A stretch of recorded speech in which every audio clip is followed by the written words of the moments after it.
Hello, greetings to all. 2020 में अभी तक कोई भी क्लास नहीं हो पाया आप लोगों का, सेकेंड ईयर के सारे स्टूडेंट्स का। तो काफ़ी समय ऐसा निकल गया जिसमें कि जो बिना पढ़े ही गुजर गया आप लोगों के साथ। लेकिन फिर भी अभी यहाँ आप इंफॉर्मेशन टेक्नोलॉजी का फ़ायदा देखिए, और उसी के वजह से आज हम लोग ऑनलाइन क्लासेस की शुरुआत कर पा रहे हैं। इसलिए हम किसी भी सामाजिक प्रघटना को निरपेक्ष होकर के देखते हैं। तो ये जो आपदा वर्तमान समय में आया है, वैश्विक आपदा, उसमें क्या है कि बहुत से नुकसान हुए हैं, लेकिन इन सारे नुकसान के ये सारे जो परेशानियां आई हैं उनमें से भी उभर करके कुछ नई बातें आई हैं और कुछ नए उपाय हम लोगों के सामने आए हैं, जिसके तहत हम लोगों ने, इंसानों ने बहुत अधिक प्रयास किए और एक नई दिशा की ओर हम मुड़े। तो जो समस्या थी कि हम क्लास नहीं कर पा रहे थे, आइसोलेशन की समस्या और सोशल डिस्टेंसिंग की समस्या, तो एक स्कूल और कॉलेज के लिए ये बहुत बड़ी बात है कि इसके बगैर, एक साथ रहे बगैर लोग कैसे पढ़ाई कर पाएंगे।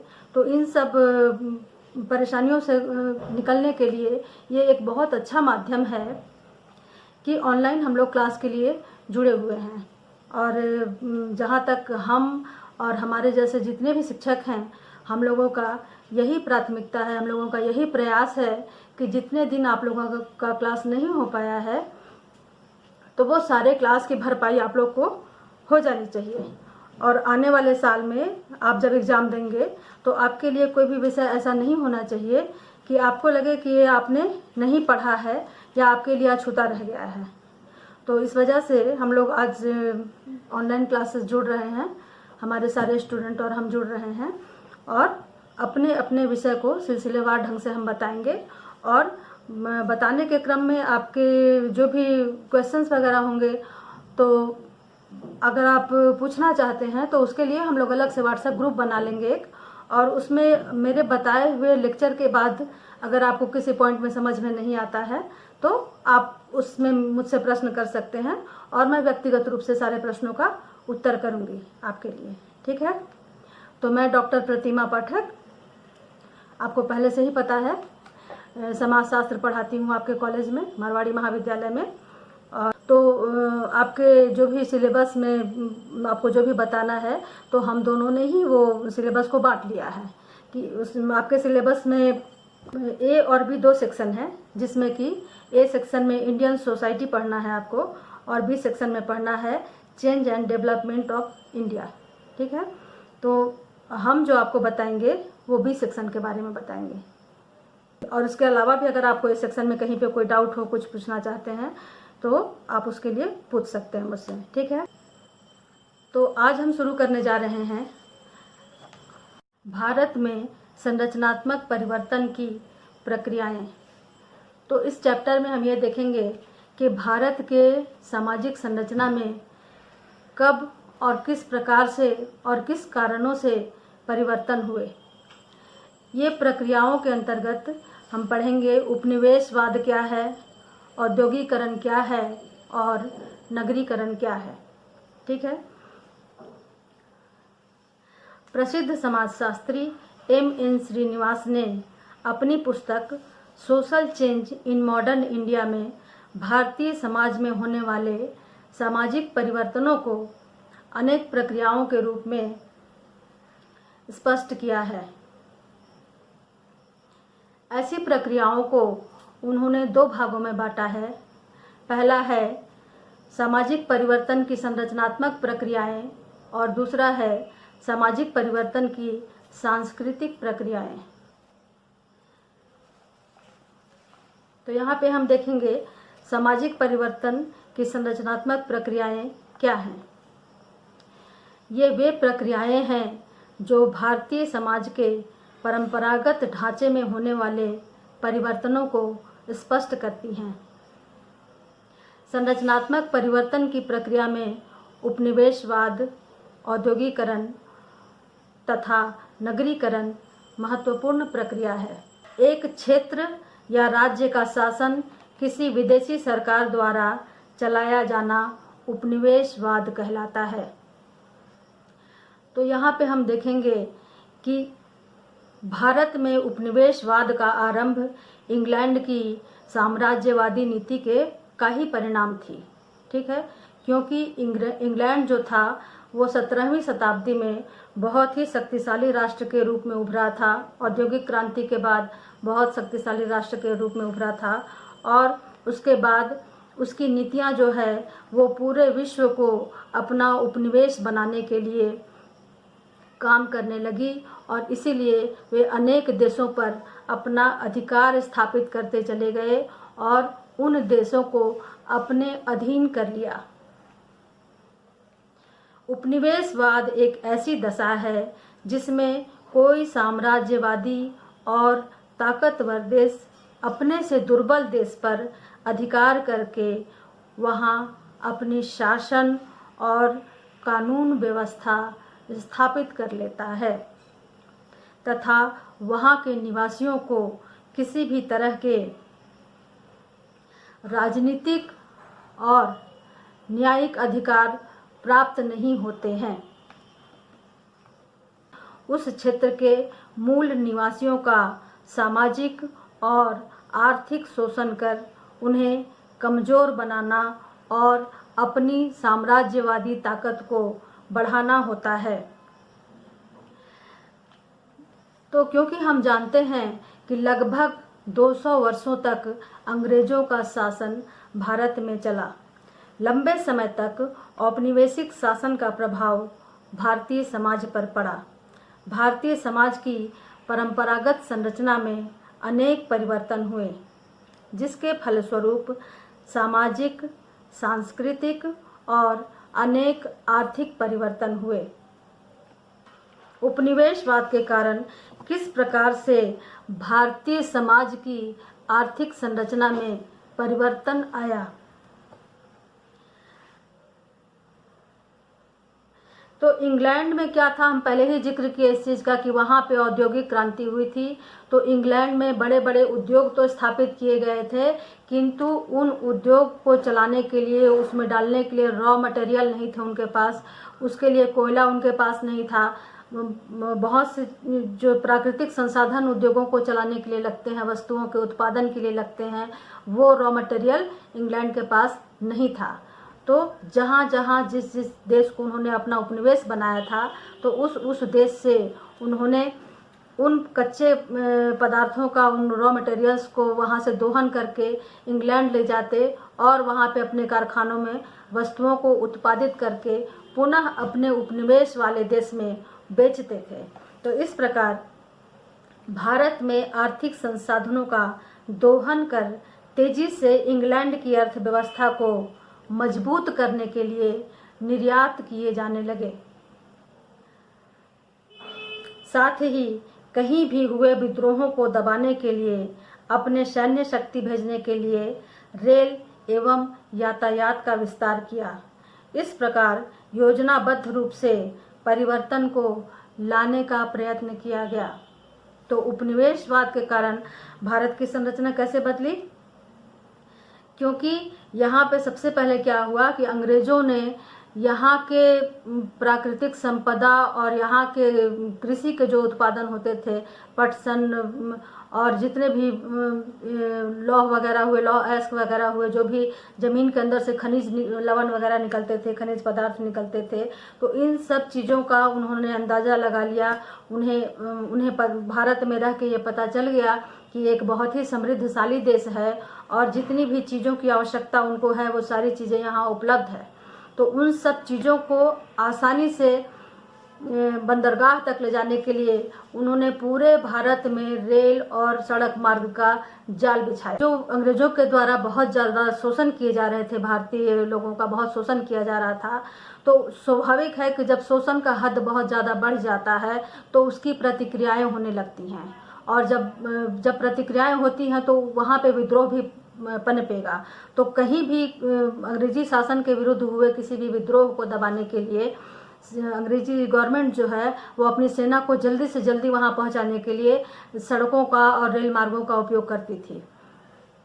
तो स्वाभाविक है कि जब वो अपने लिए सड़क और रेल बनाए हैं तो उसमें भारतीय भी चलते थे। उन रेल मार्ग का और उन सड़कों का, यातायात के संसाधनों का इस्तेमाल भारतीयों के द्वारा भी किया जाने लगा।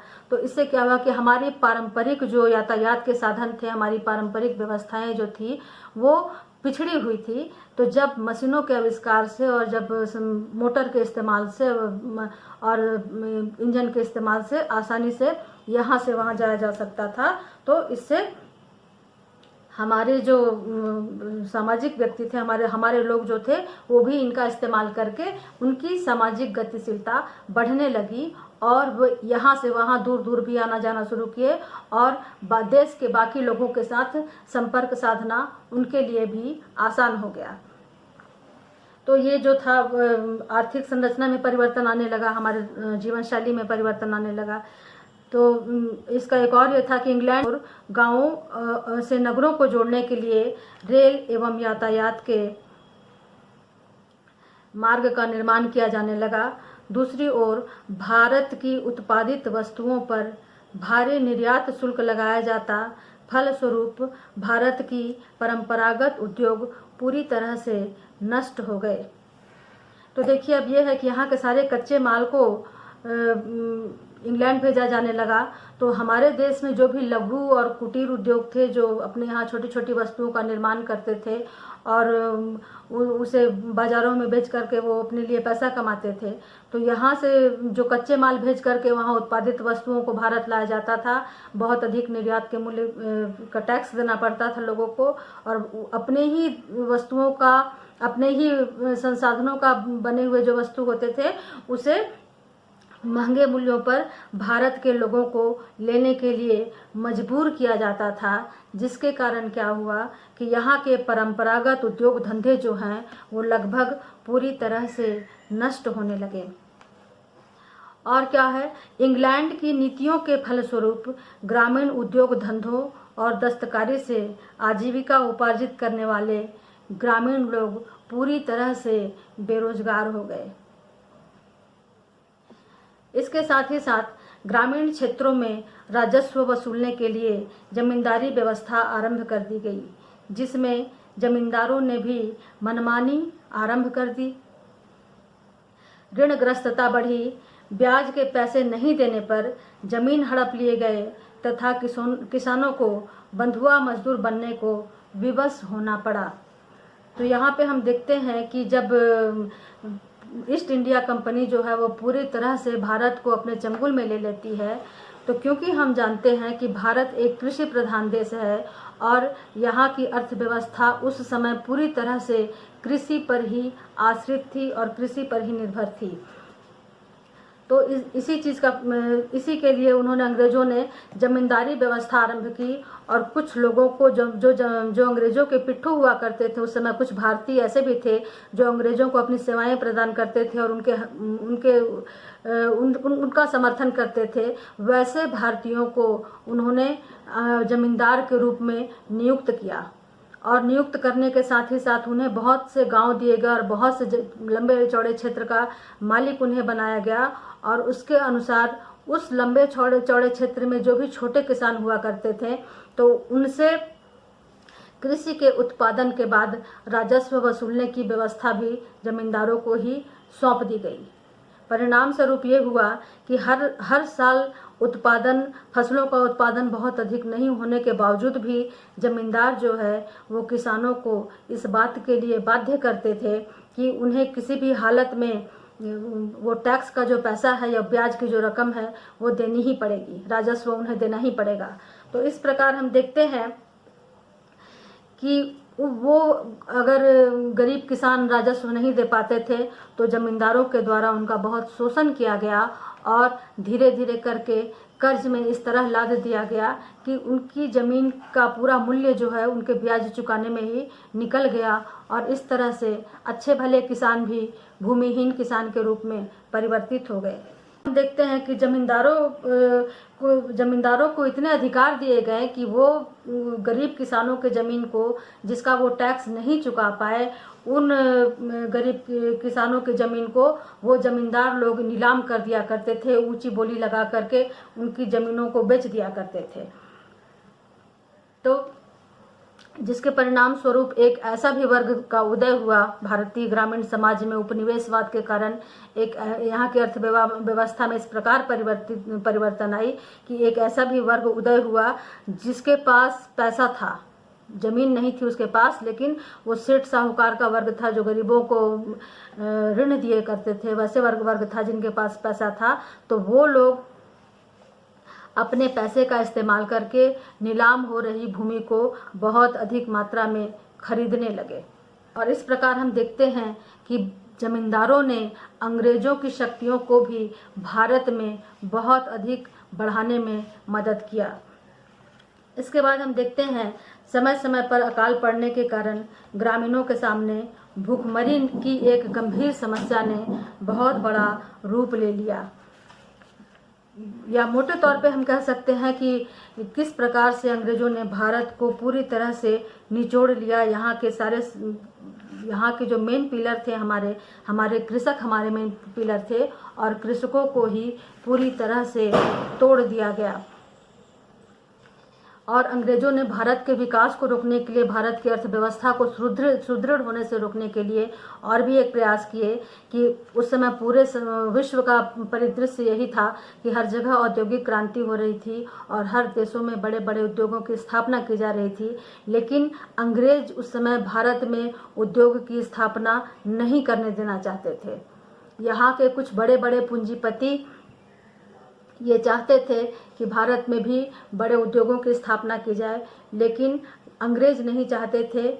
और वो इसलिए नहीं चाहते थे कि अगर भारत में खुद ही यहाँ पे बड़े उद्योगों की स्थापना हो जाएगी तो उनके द्वारा लाई गई वस्तुओं को यहाँ पे कौन खरीदेगा, या फिर कच्चे माल का उपयोग खुद भारत में ही किया जाएगा तो फिर इंग्लैंड कच्चे माल को नहीं भेजा जा सकेगा। तो इस वजह से वो चाहते नहीं थे कि भारत में उद्योग धंधों को विकसित होने दिया जाए।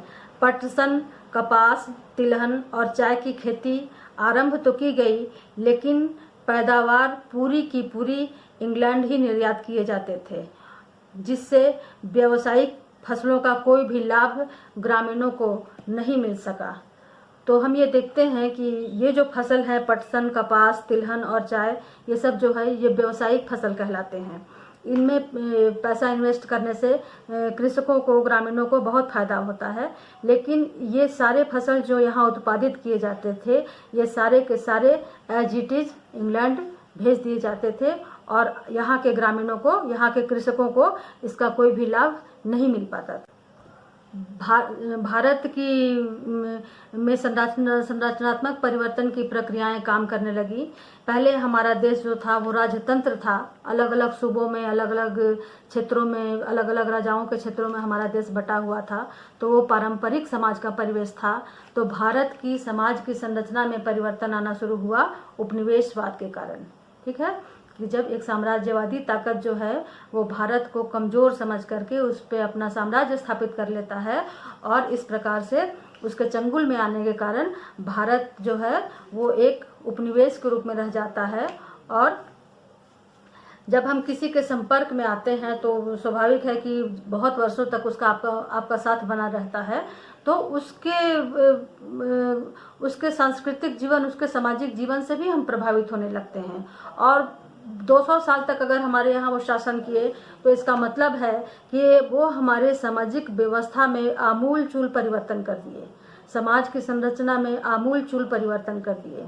इसलिए उस समय में आर्थिक जीवन हो या सामाजिक जीवन हो या सांस्कृतिक जीवन हो, किसी भी पहलू में उस समय के दौरान जो भी परिवर्तन आया है उसे हम उपनिवेशवाद के दौरान हुए भारत के समाज में संरचनात्मक परिवर्तन के रूप में देखते हैं। उपनिवेशवाद के कारण आर्थिक परिवर्तन के साथ ही साथ भारतीय परंपरागत सामाजिक संरचना में सामाजिक और सांस्कृतिक परिवर्तन भी हुए हैं।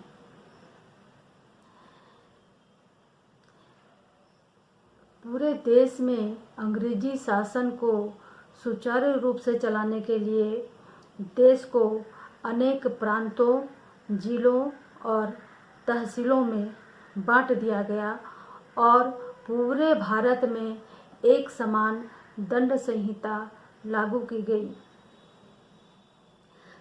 जिसके तहत जिला, तहसील, प्रांत, इन सभी जगहों पर सिर्फ अंग्रेजी शासकों को ही नियुक्त किया गया।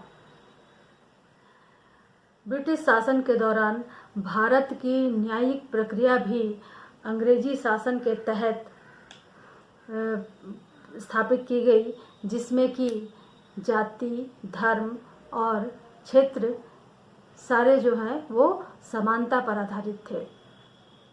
हमने ये देखा कि यातायात के जो संसाधन विकसित किए गए हैं उसके कारण भारत के विभिन्न बहुत से क्षेत्र के लोगों को की गतिशीलता बढ़ी। वे एक दूसरे से मिले और उनके संपर्क में, एक दूसरे के संपर्क में आने का उन्हें अवसर मिला, जिससे सामाजिक और व्यापारिक संबंधों के क्षेत्र में वृद्धि होने लगी। साथ ही साथ ग्रामीण उद्योगों और दस्तकारी में बेरोजगार हुए लोग, मतलब कि जो बेरोजगार हो चुके थे हमारे ग्रामीण व्यक्ति, वैसे लोग यातायात के विस्तार होने के कारण नगरों की ओर बढ़ने लगे, जिससे भारत में नगरीकरण की प्रक्रिया का आरंभ होना शुरू हो गया। और भारत में जो विदेश से, इंग्लैंड से जो वस्तुएं लाई जाती थी, उन वस्तुओं को खपत करने के लिए भारत में बड़े बड़े बाज़ारों की स्थापना हुई। व्यापार और व्यवसाय के नए नए क्षेत्र सामने आए। इसका परिणाम ये हुआ कि भारत में एक वर्ग धनी और एक वर्ग निर्धन हुआ करता था, तो इनके बीच में एक मध्यम वर्ग का भी उदय हुआ। ब्रिटिश गवर्नमेंट ने अपनी प्रशासनिक व्यवस्था को मजबूत बनाने के लिए भारतीयों को शिक्षित करना भी आरंभ कर दिया, क्योंकि ब्रिटिश उतने लोग आखिर कहाँ से लाते। तो इतने बड़े भारत में शासन करने के लिए उन्हें भारतीयों की ही आवश्यकता होने लगी। तो वे क्या किए, यहाँ पे नई शिक्षा व्यवस्था को आरंभ किए, जिसमें बहुत से जिलों में सरकारी हाई स्कूल और बहुत से नगरों में विश्वविद्यालयों की स्थापना की गई। वे विश्वविद्यालय में अंग्रेजी शिक्षा पद्धति से शिक्षा दी जाती थी, लेकिन इसी शिक्षा ने समाज में एक ऐसी राजनीतिक चेतना को उत्पन्न किया जो अंग्रेजों के लिए एक बड़ी चुनौती बन गई। कृषि के व्यापारीकरण के फलस्वरूप तिलहन, कपास, पटसन, चाय की खेती को प्रोत्साहन मिला, जिससे जो आगे चल के भारत की अर्थव्यवस्था में परिवर्तन लाने में सहायक सिद्ध हुआ।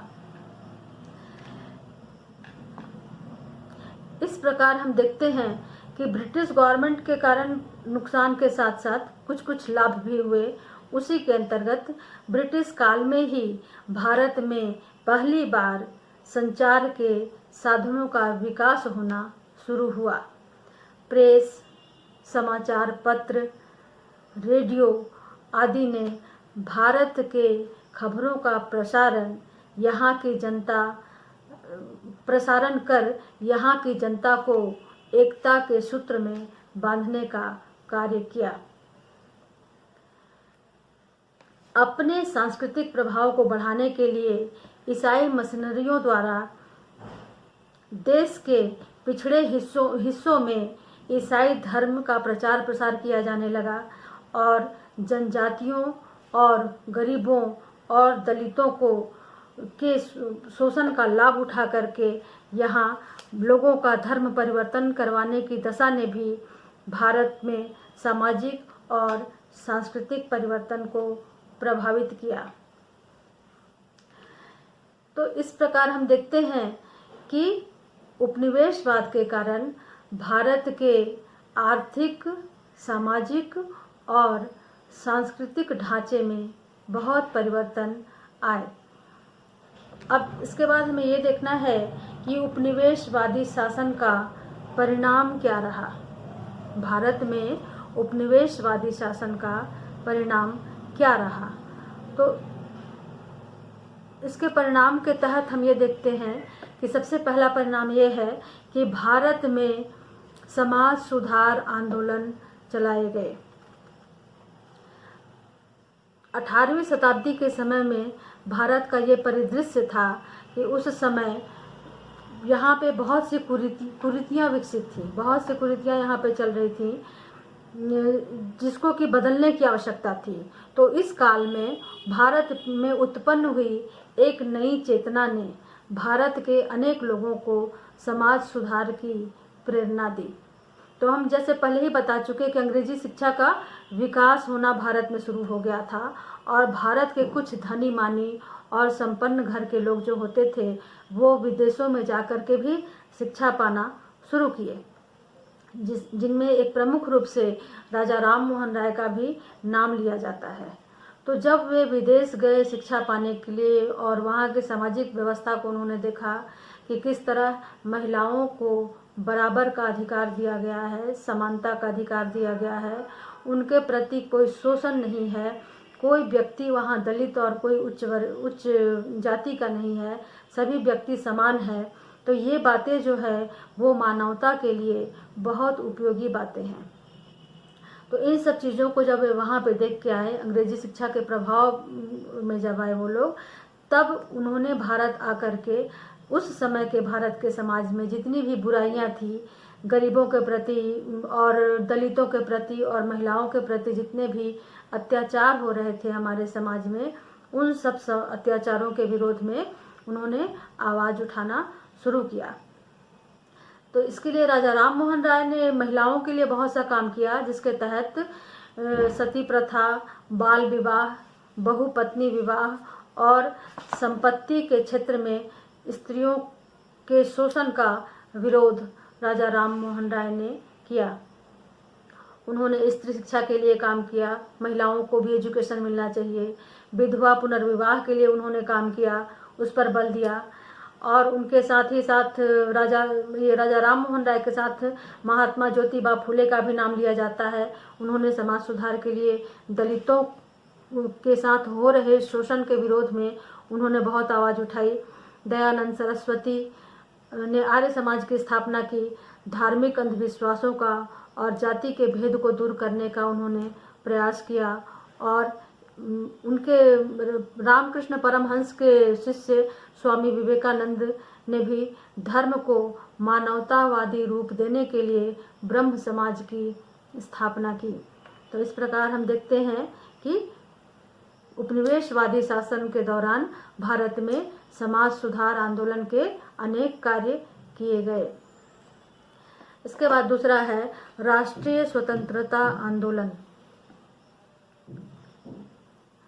तो नई शिक्षा पद्धति के प्रभाव के कारण और जैसे हम संचार के संसाधनों का उपयोग करने लगे, उन सब के कारण भारत में एक नई चेतना का उदय हुआ, जो राष्ट्रीय स्वतंत्र, या हम कह सकते हैं कि भारत में राष्ट्रीय स्वतंत्रता का सूत्रपात हुआ।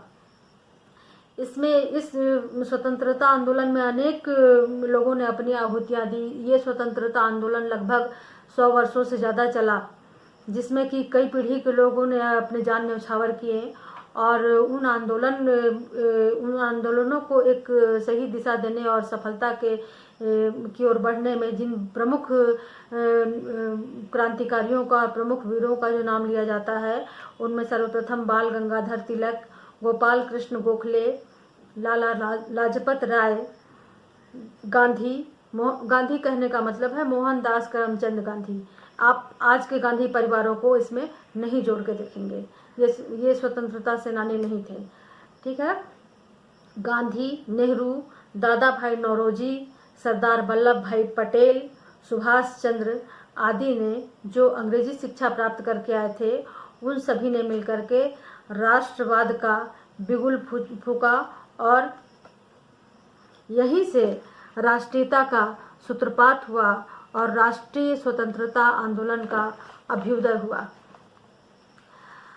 और इसके साथ ही साथ राष्ट्रीय आंदोलन का ये भी प्रभाव पड़ा कि हिंदू मुस्लिम एकता बढ़ी, क्योंकि सारे भारतीयों को ये समझ में आ रहा था कि किस प्रकार अंग्रेज़ जो हैं वो एक विदेशी होकर के भी हमारे ऊपर अपनी शासन चला रहे हैं, हमारा शोषण कर रहे हैं।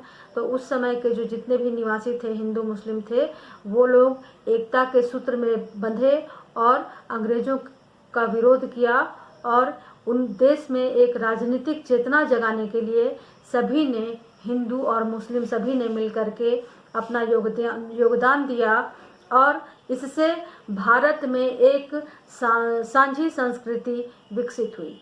सांझी संस्कृति कहने का मतलब होता है कि दो अलग अलग संस्कृतियां जब एक साथ मिल जाती हैं, एक दूसरे की संस्कृति का आत्मसात कर लेती हैं और मिलजुल करके वो लोग साथ रह के काम करते हैं, तो वैसे उसके बाद जो संस्कृति विकसित होती है तो उसे ही हम सांझी संस्कृति कहते हैं। फिर उसके बाद क्या हुआ कि जातिगत असमानताओं में कमी आई, क्योंकि अब हमारा उद्देश्य ये हो गया कि हमें अंग्रेज़ों को भारत से भगाना है। तो जब हम छोटी छोटी बातों को लेकर के खुद ही लड़ते रहेंगे तो किसी बड़े शत्रु का सामना किस प्रकार करेंगे। तो जातिगत असमानता की बात है, ये हमारी छोटी बातें हैं, ये छोटी समस्याएं थी हमारे देश में। तो किसी बड़े शत्रु को भगाने के लिए हमें एकजुट होना पड़ता है, एकजुट होना पड़ा। तो उस समय अपनी असमानताओं को छोड़कर, अपनी कमियों को छोड़कर हम सभी ने मिलकर के अंग्रेज़ों का विरोध किया। और इसी समय में औद्योगिकरण का आरंभ हुआ, जैसे कि 19वीं सदी के आरंभ में भारत में लौह उद्योग की स्थापना की गई और उसके बाद फिर क्रमशः जो है बड़े बड़े उद्योगों की स्थापना भारत में की जाने लगी।